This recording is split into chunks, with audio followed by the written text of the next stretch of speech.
Assalamualaikum warahmatullahi wabarakatuh. Sahabat YouTube yang mulia, video kali ini adalah acara rutinan malam Selasa, di Pondok Pesantren Dukuh Cau, yaitu kajian Kitab Al-Hikam, yang akan dibahas langsung oleh Pangersa, Kiai Haji Sualif SE. Semoga Pangersa Kiai Haji Sualif sekeluarga dan jemaah ikhwan akhwat semuanya, dikabul segala keinginan dan cita-cita, disehatkan selalu, dijauhkan dari petaka dunia dan akhirat, semoga semuanya usyur ke Allah, amin. Yuk kita simak terus videonya sambil ngopi, sambil zikir hobi oke.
Assalamualaikum warahmatullahi wabarakatuh. Alhamdulillahirabbil alamin. Wassalatu wassalamu ala sayyidil mursalin Muhammadin wa ala alihi wa ashabihi ajma'in. Ilahi anta maqsudi wa ridhoka matlubi a'tini mahabbataka wa Hadratul Muhtaramin, para hadirin, para kasekutuan, para ustaz, para kiai, para ibu-ibu, santriwan, santriwati.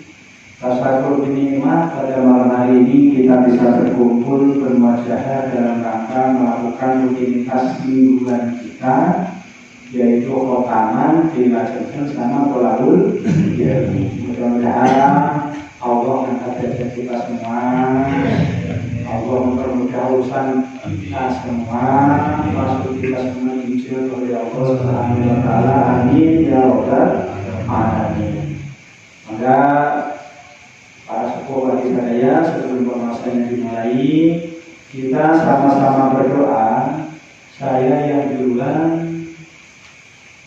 para ikhwan menirukan. Bismillahirrahmanirrahim. Bismillahirrahmanirrahim. Subhanakallahumma Rabbana la ilma lana illa ma 'allamtana innaka antal alimul hakim. Wa tub 'alaina innaka antat tawwabur rahim. Wa taqabbal minna innaka antas samiul 'alim. Wa 'allimna min ladunka ilman nafi'an ya jalali wal ikram. Allahumma iftah lana hikmataka wansur alaina rahmataka ya jalali wal ikram. Rabbi zidni علما ربي زدني علما ووسع فيها رزقي وبارك لي فيما رزقتني واجعلني محبوبا في قلوب عبادك وعزيزا في عيونهم واجعلني وجيها في الدنيا والآخرة ومن المقربين يا كثير النوال يا حسان الفعال يا مبدئا بلا مثال قائما بلا زوال قالك الحمد والمنة والشرف على كل حال.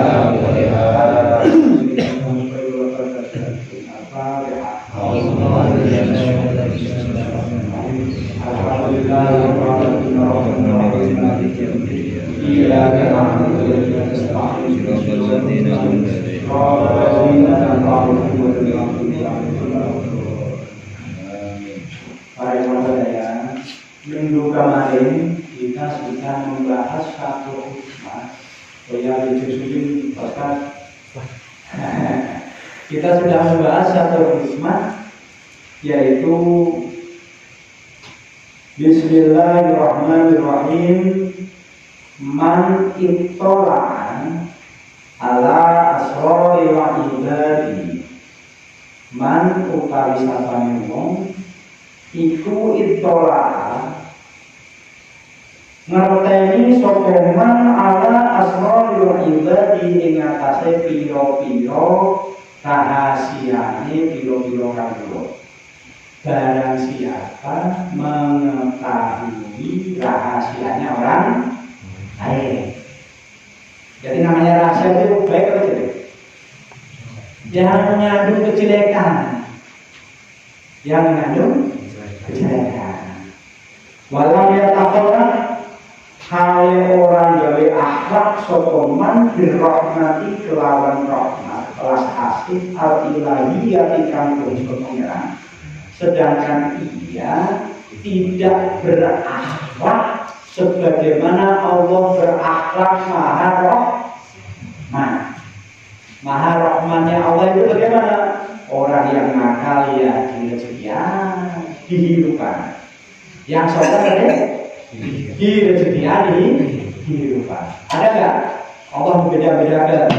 Yang soleh dikasih rezeki gede, yang nakal ayat. Kenapa? Karena mereka semua makhluknya Gusti Allah nggak berbeda-beda. Di yaumil akhir baru ada perbedaannya baru ada. Kalau bus ditimbang aman, akhirnya masih alamnya masih sarpaken. Nah, kalau ngerti kejelekannya orang lain, terus kita ini bisa nggak berakhlak bagaimana Allah berakhlak kepada makhluknya Gusti? Bisa. Kayak umpamanya kita lagi naik mobil bagus, sampai lampu merah, ada pemuda gagah minta pagi-pagi itu, kira-kira perasaan kita ngomongnya kadang kurang gawean banyak pagi-pagi baru lepas pada nyari kerja orang oke nyari usaha mana cuma minta. Nah kira-kira nih kita pas ngomong seperti itu merek itu boro-boro merek. Nah itu teh bukan sifat rahmatnya Gusti Allah. Pokoknya kita lagi tahu tetangga kita jelek, lagi berbuat maksiat, lagi hilang, lagi lupa. Terus yang kita lakukan bukannya karunia, bukannya nasihatin, bukannya yuk kita sama-sama belajar benar, tapi malah sebar kejelekan orang eta, diomong-omongkan bagus, malah dijelek-jelekan orang eta. Kita berarti tidak berakhlak sebagaimana Allah rahmat terhadap makhluknya Gusti Allah. Nah, kalau itu gimana? Karena mongko dadi apa laku, apa oleh ningali iman, jadi fitnah alaihi ing atase iman. Karena kami ngerti sirnya seorang lain, rahasianya orang lain, terus kamu kok omong-omongkan ke orang lain, malah jelek-jelekin, bukannya bantu, bukannya benar kan? Maka ngertimu ini loh menjadi fitnah bagi dirimu. Malah disebutkan kamu nggak bakal mati sebelum ngalami yang kamu jelek-jelek. Nah, menjadi fitnah.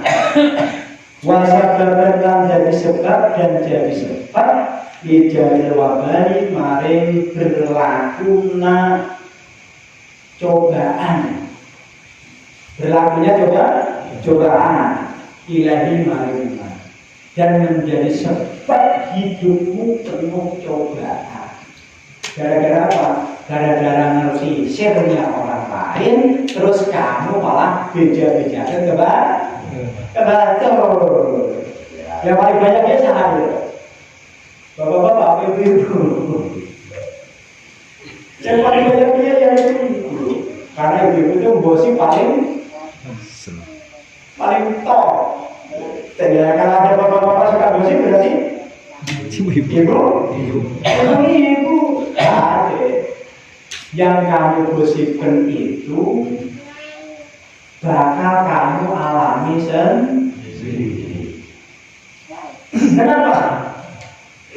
Karena tuntutannya ketika ada orang yang jelek, kamu nggak boleh jelek kenapa?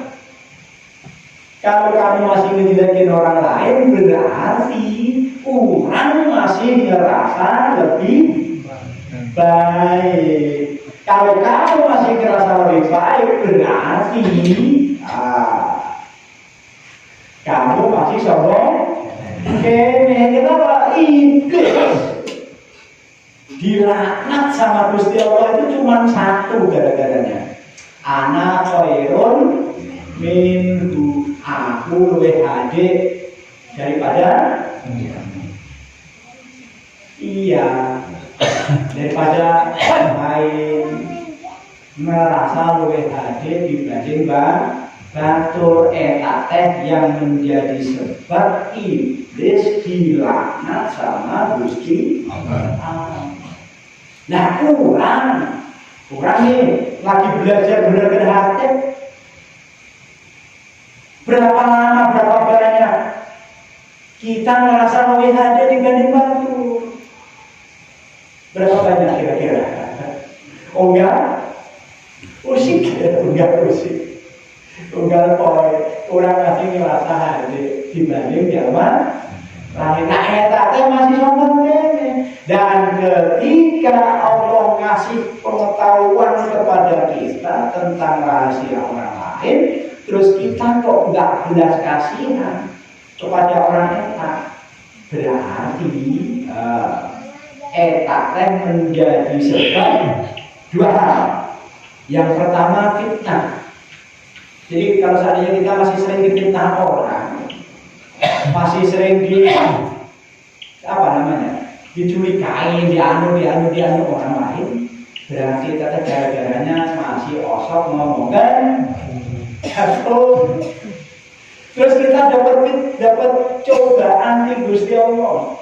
Hidup penuh sama masalah dunia gak ngumpul-ngumpul biak wae, baru gak sehat-sehat gering wae, enak teh gara-gara kurang suka buka air jatuh sadar. Kalau bisa ya. Kenapa? Karena biasanya pagi-pagi kalau nongkrong baru ngambil kopi sedang ngomong kan itu. Nah, kalau kita mengiyakan, apalagi kita nyampaikan dari ke orang lain, nah kita berhak dapat dua hal itu.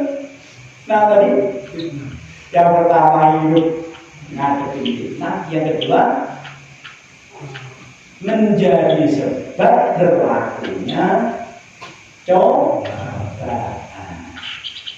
Bahkan di kitab ini dijelaskan kemarin Nabi Ibrahim itu disuruh nyembelih putranya Ismail gara-gara apa? Gara-gara Nabi Ibrahim melihat orang lagi buat maksiat. Nabi Ibrahim berdoa sama Gusti Allah, ya Allah, orang kok nggak mau tobat, orang kok nggak mau diajak iman, orang kok nggak mau diajak nyembah Gusti Allah, hancurkan ya Allah. Selalu begitu. Akhirnya apa? Akhirnya karena merasa ada. Akhirnya apa? Akhirnya Nabi Ibrahim disuruh nyembelih putranya. Jadi dapat cobaan suruh menyembelih putranya gara-gara melihat rahasianya orang lain, bukan bersifat sebagaimana Allah ngasih rahmat kepada hamba-hambanya Gusti Allah. Ini kita sudah bahas panjang lebar minggu kemarin. Ya, kita lanjutkan. Qala ma'alif rahimahullah wa nafa'ana bihi wa bihi amin ya rabbal alamin. Bismillahirrahmanirrahim. Hadun nafsi utawi bagiane nafsu fil maksiati ing dalem maksiat kazina koyo zina. Dohirun iku jelas jadi tur pertelo. Tuntutan nafsu ketika kita lagi menjalankan maksiat itu jelas dan nyata. Seperti apa? Seperti kalau kita melakukan zina. Ketika kita melakukan zina itu kira-kira nafsunya kita bilang apa? Ya menang hoyong, kita cewek, menang kabita. Ketika kita sudah bisa pakai, bilangnya nafsunya puas, alhamdulillah, engges ngasaan, kan ngomongnya gitu kan? Karena orang Inggris nggak apa begitu. Engges, nah, berarti ngerasa puas ketika lagi menjalankan maksiat. Jadi ketika kamu itu lagi menjalankan maksiat, nafsumu dapat bagian, yaitu rasa puas. Wahwa hal utawi hal iku iltidaru rasa enake hak biha kelawan maksiat. Jadi yaitu adalah ketika ia merasa enak, merasa puas ketika menjalankan maksiat. Maksiat itu apa? Maksiat itu ya sesuatu yang berlawanan dengan perintahnya Gusti Allah. Kalau kamu menurutkan kahoyong nafsu, innan nafsa la ammaratun bisu. Nafsu teh selalu ngajak barang goreng daya. Nafsu ngajak barang ade daya, pasti ngajak barang goreng. Faina nopo setulune nafsu iku la tatlubu, orang nuntut apa nafsu tingkah sapa sira, orang nuntut atau bisu campur bil maksiat di kelawan masa kamu ono niat yo jadi kamu gak ono niat ya jadi kamu merasa salah ya jadi kamu gak merasa salah juga jadi. Kenapa? Tuntutannya nafsu itu cuma yang penting kamu menjalankan, yang penting kan menjalankan. Masalah kamu sadar atau nggak sadar, ambil. Kenapa? Karena nggak ada tuntutan nafsu itu kamu harus sadar, kamu harus sengaja menjalankan, nggak ada. Zina, ketika kita nggak sengaja, kira-kira ini dosa apa enggak? Dosa. kamu merasa puas ya dosa, kamu nggak merasa puas juga dosa. Kenapa? Itu bagiannya nafsu. Nah kalau udah merasa puas kan nggak bakal menjalankan diri. Jangan puas. Faktanya kalau sekali pengen dapat biasanya terus berulang-ulang. Karena bagian nafsu itu nggak harus kamu ngerasa puas, yang penting nafsunya itu dapat bahagia. Ilahi ajlin kejaba krana arah antalan daba arep yen rasa enak. Antalan daba arep yen rasa enak apa nafsu ha ing maksiat. Paya suruh mongko hasil langkah itu sira apa alwabal cobaan wanita lulan hina. Jadi orang hidup hina dan penuh dengan cobaan itu gara-garanya cuma hiji nuturkan hawa nafsu. Baik sengaja menjalankan maksiat. Wah, ayo maksiat, tapi batin-batinnya di bab sebelumnya kemarin dibahas. Kalau kamu maksiatmu ditutup sama Gusti Allah, yang kita dapat dalam kemarin, maka maksiat eta teh bakal dibuka di anak turun uhan. Anak itu orang yang jadi nunjukin kelakuan uhan. Nah, enaknya gimana? Ya enaknya langsung dibuka di dunia aja. Kita jelek langsung dijelekin, langsung dibuka aib kita sama Gusti Allah. Supaya apa? Supaya kita bisa tobat. Supaya anak itu orang nggak niru kelakuan orang. Nah, harus gimana dong? Jadi kalau seandainya kita ini penuh cobaan, kita ini jadi hina, tak gara-gara menurutkan hawa nafsu yang dipakai untuk maksiat itu jelas. Nah, yang enggak jelas itu satu.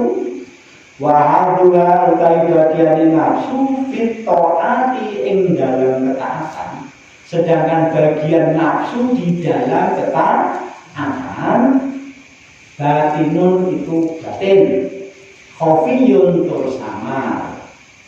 Sedangkan bagian nafsu ketika kita lagi ngaji nih, lagi menjalankan taat ke Gusti Allah, itu sama, nggak terlihat. Contoh ini kira-kira, cewek ibu lagi sholat, Allah, ngada-ngada suaminya pengen,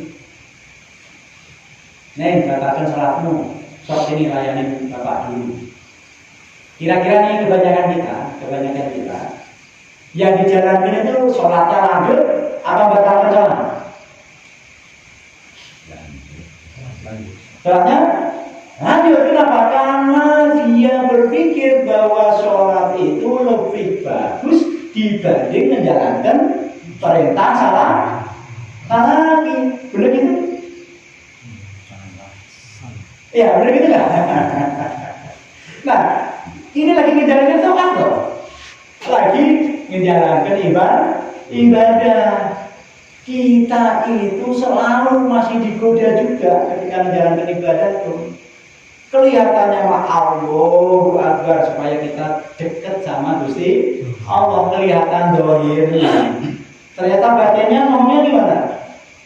Nih, aing geus bisa menjalankan taat. Aing jalma ade, aing pokoknya supaya apa? Supaya dia itu dipuji sama manusia. Nah, ketika kita sholat, kita cek dulu, sama-sama nggak melanggar syariat ya, sama-sama nggak melanggar syariat.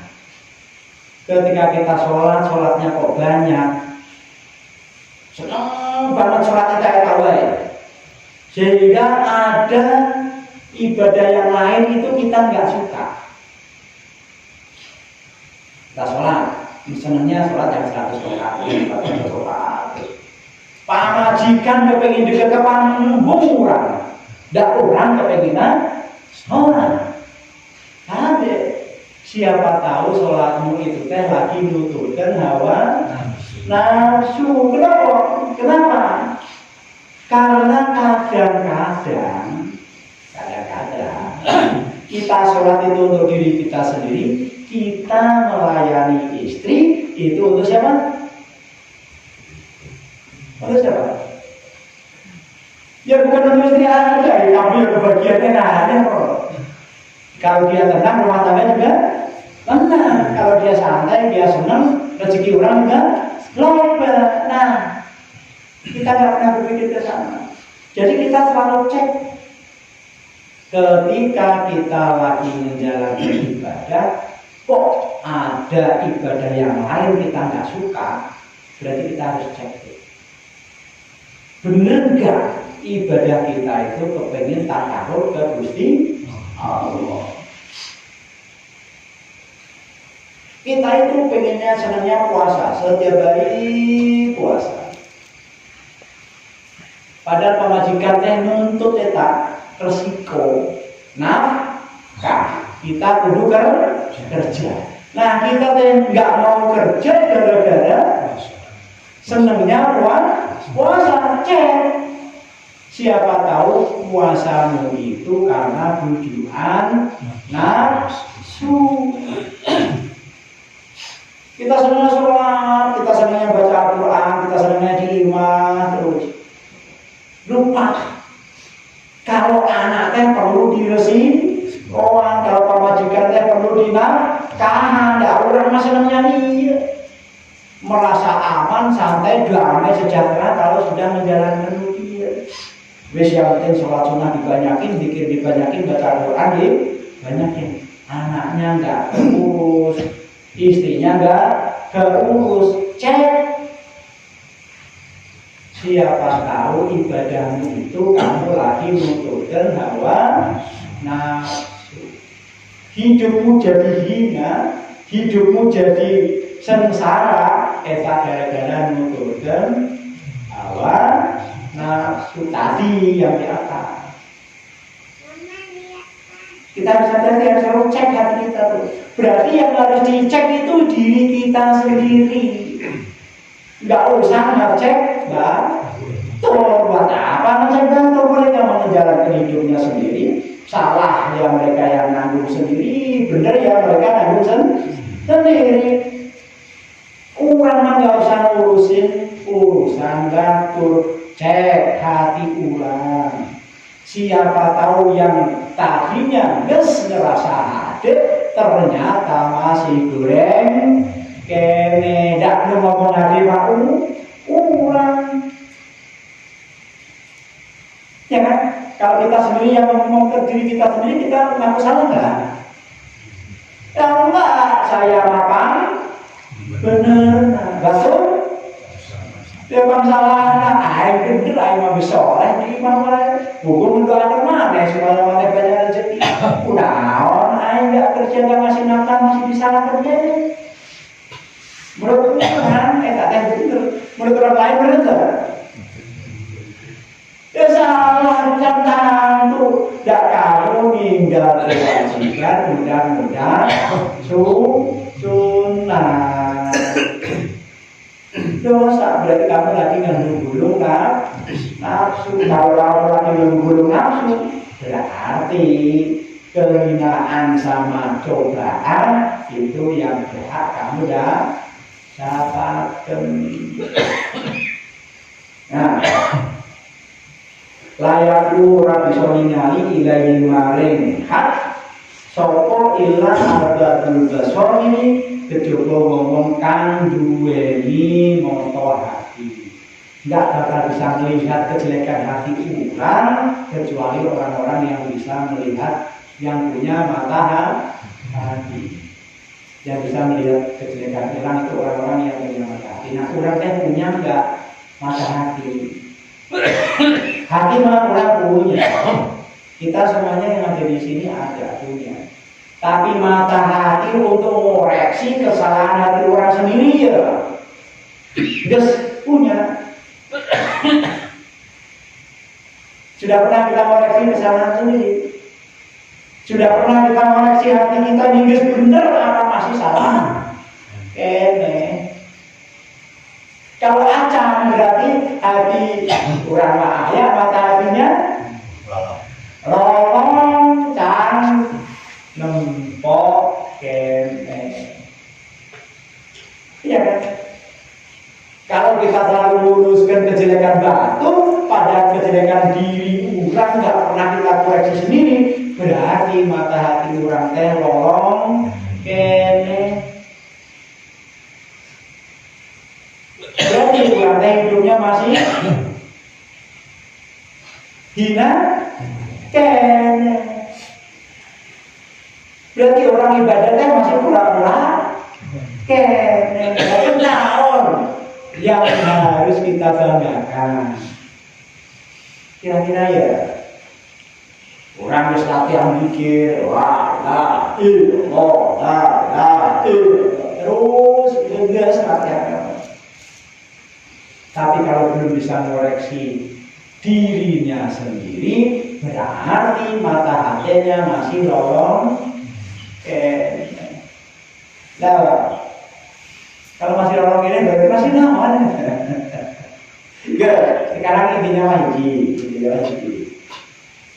Kita harus paham bahwa nafsu itu iman nafsa la amaratun bisu. Nafsu selalu ngajak aja. Bahkan sampai diciptakan Imam Abu Yazid As-Sadili ketika dia lagi sholat, Allahu Akbar. Terus dia mau ruku, mamanya, ibunya, manggil-manggil, minta diambilin air. Ketika dia lagi sholat, ibunya manggil-manggil minta diambilin air. Imam Abu Sadili bagaimana? Ya dia lanjutin sholat, sholatnya kabur sebentar dari imamnya, dia kabur sebentar dari baru salam. Jadi lanjutkan sholat. Panggilan mamanya di ABK. Sejak saat itu beliau itu jadi berat menjalankan ibadah. Kenapa? Karena masih nurutkan hawa nafsu. Kira-kira kita sholat dengan kita cakat itu lebih utama mana? Lebih utama mana? Taat ke ibu lah, pulang mereka dipanggil ibunya masih tidak merasa tanggung. Dibilangin sama gurunya karena kamu masih melibatkan nafsu ketika menjalankan ibadah. So, kita ibadah oke, sedekah oke, zakat oke, apa semuanya oke, jalankan. Yang penting pula ninggalkan kewajiban lebih pokok, nggak boleh ninggalkan kewajiban lebih pokok. Istrimu sakit harusnya diobatkan, tidak kamu kepengennya sedekah, itu dia harusnya buat ngobatin majikan dipakai untuk sedekah. Kira-kira nih sama-sama kita lagi ibadah loh. Kira-kira sedekah kita tuh melibatkan nafsu enggak? Nafsu enggak. Nah gitu. Kamu mentingkan semu, bukan mentingkan ibadah. Gitu. Wadalika mengkono layat toliku alaihi illa adzabul basair. Lan karena bagian nafsu di dalam taat itu sangat samar, li'anna fi taati, karena teman itu tetap ing dalam taat, masyaqqatan utawi kangelan alaiha ing atase nafsu diajak taat itu susah. Nafsu itu terjadi diajak taat kepengennya maksiat. Lah ini kok kadang-kadang kita ini senangnya satu ibadah. Senangnya kadang-kadang tuh senang ibadah. Kira-kira kita teh karena nafsu apa karena kepengen dekat ke Gusti Allah? Berarti yang paling susah itu ilmu apa? Ilmu ikhlas. Yang paling sulit itu ikhlas. Kenapa? Karena setiap kali kita sudah melakukan amal, setiap kali itu juga kita masih ingat. Harusnya gimana kalau ikhlas? Amal itu ya langsung lupa. Ibadah itu siapa berdoa, lainnya enggak.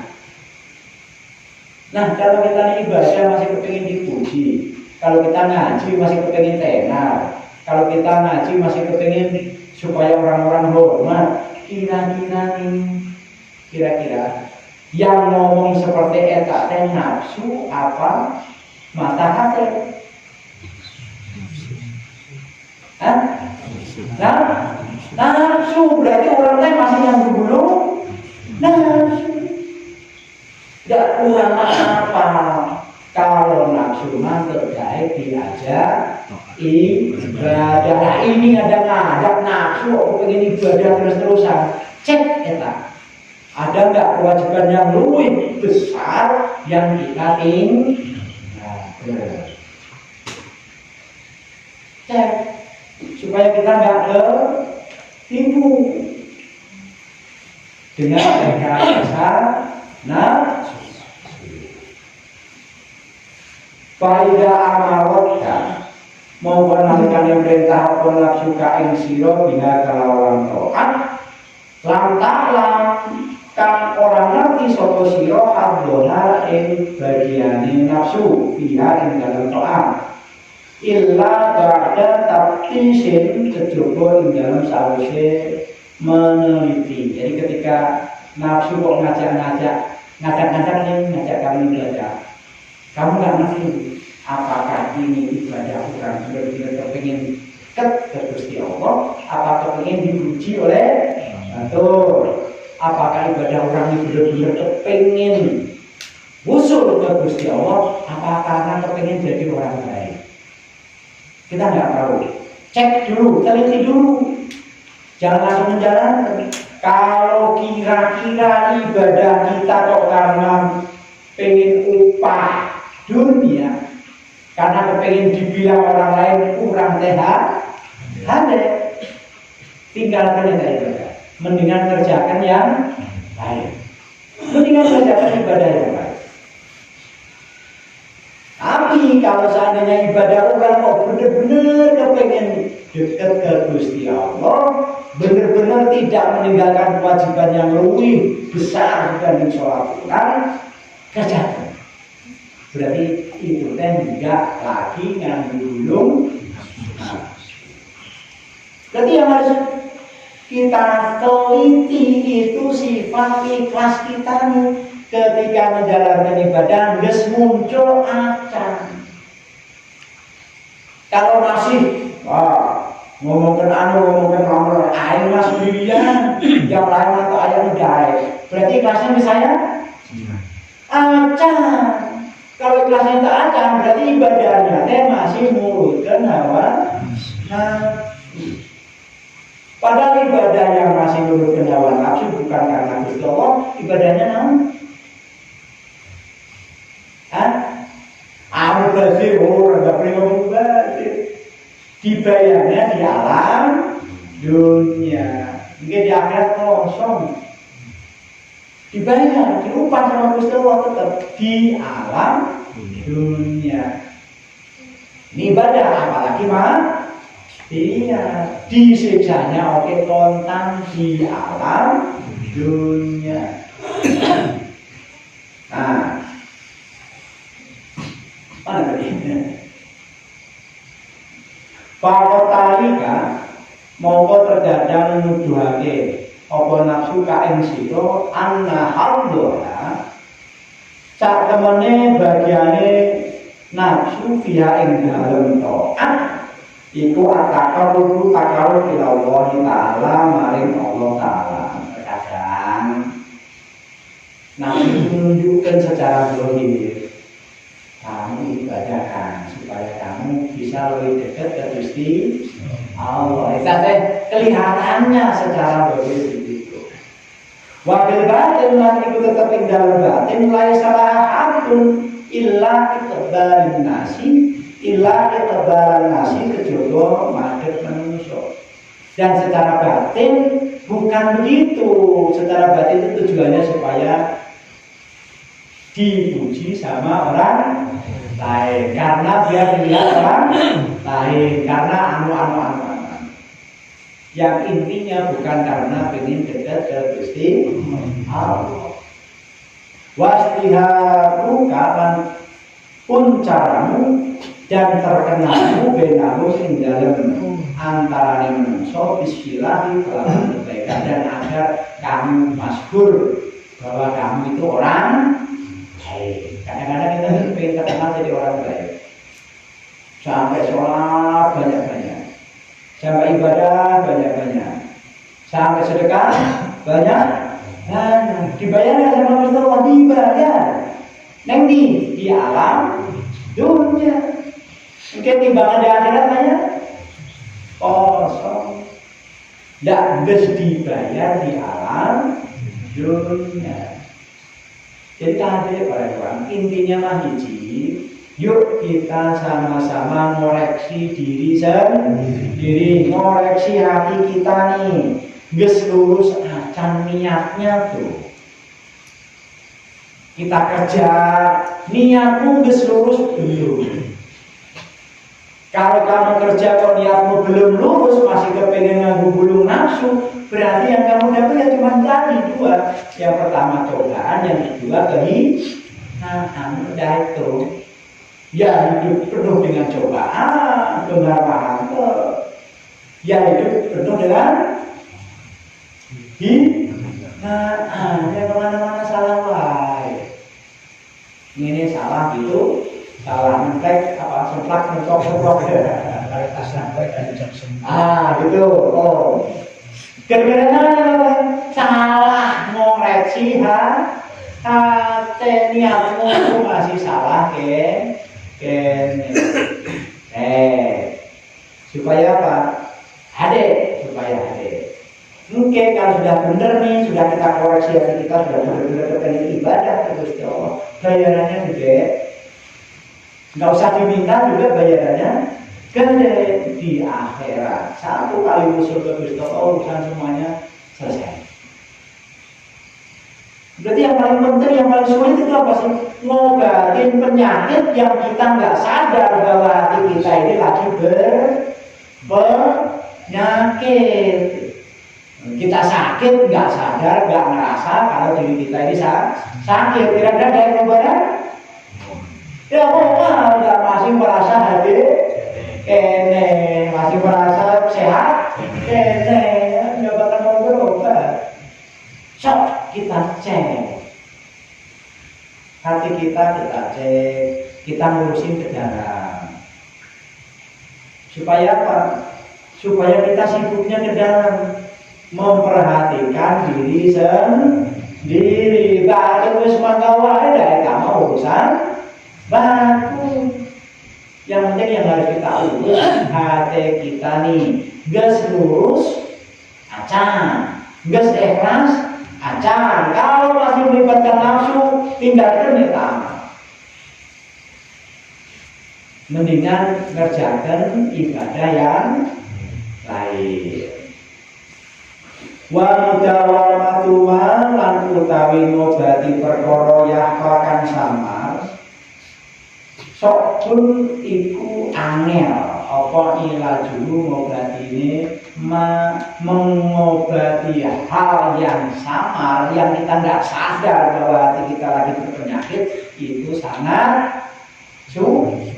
Dari yang merasa sakit hati kita ngakunya waras baik, sulit. Ayo Pak Ustaz, ayo habis dihormati jamaah, ayo masih yang penting jamaah lain ke apa? Berarti masih bareng tak? Boleh. Kenapa? Karena maksiatmu bakal diwujudkan sama Gusti baik di alam dunia maupun di akhirat. Di bab sebelumnya, kalau kamu maksiatmu kamu tutupi serapat apapun, dan Allah juga menutup petak maksiat orang lain nggak bakal ada yang tahu, maka maksiat itu akan dibukakan lewat keturunanmu. Tapi kalau langsung dibukakan sama Gusti Allah di alam dunia ketika kita masih hidup ini, kamu harus syukuran. Jangan membenci orang yang ngebuka aib kurang. Syukuran kenapa? Masih dikasih kesempatan tobat. Jadi aib kita teh nggak nanti kebuka di akhirat. Nah, belajar ikhlas nerimakan itu loh susah. Dan kita masih merasa benar. Nah, orang yang merasa benar terus mengobatin hati, lagi ngerasa benar, kira-kira itu gampang apa susah? Ya susah itu. Ya, orang sakit itu harus merasa sakit dulu baru mau minum obat. Lah ini nggak ngerasa sakit suruh minum obat ya? Yuk kita sama-sama cek hati orang. Ngeceknya ke dalam aja. Hati orang ini kita cek. Bener nggak sih ibadah orang keselatihan ikhlas? Bener nggak sih hati orang ini goreng kene? Kalau masih goreng kene berarti belum daik menerima nasihat. Dan cirinya mau gitu aja. Di bab sebelumnya, hati yang masih goreng, yang pertama bangga menjalankan maksiat, yang kedua terdaik menerima nasihat. Udah itu. Kalau minta petunjuk, Pak Haji, gimana nih baiknya hidup saya Pak Haji? Ya, minta petunjuk ya. Cek jalannya. Ya mau.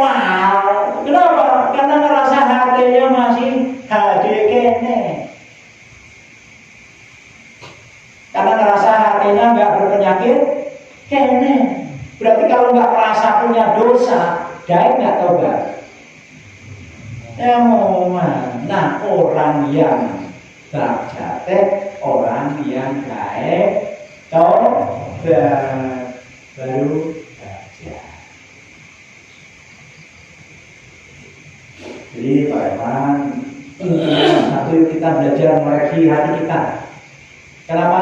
Kalau hatimu benar, kelakuanmu juga benar. Kalau kelakuanmu benar, nasibmu juga bagus. Kenapa? Kelakuannya benar. Kalau hatinya goreng, kelakuannya juga goreng. Kalau kelakuannya goreng, nasibnya juga goreng. Enggak, karena hatinya oke masih goreng. Kene kenapa? Yang di dalam itu yang menjadi pantaran yang ada di luar. Jadi kalau di luar masih rumit nih, cek dalam hati orang gimana. Jadi ngeceknya diri sendiri, bukan ngecek penyalahkan bantu, bukan ngecek diri sendiri. Nah, yang paling sulit itu belajar ilmu ikhlas. Kenapa? Kamu gak bakal bisa ngobatin hatimu kalau belum ikhlas terhadap bagiannya Gusti Allah. Pembagian Gusti Allah, bahagia Gusti Allah, jeleknya di Gusti Allah. Bahagia dari Gusti Allah, cilakanya dari Gusti Allah. Gelapnya di Gusti Allah, cahang juga di Gusti Allah. Nerimakan nih kalau yang sulit. Kalau bisa nerimakan gampang ngobatin hati. Tapi yang belum terima kena tak mudah. Mudah-mudahan bisa ngalamin selalu ngecek ke dalam hati orang. Supaya orang belajar ikhlas. Di situ makasih kepada Allah kepada kita. Assalamualaikum warahmatullahi wabarakatuh.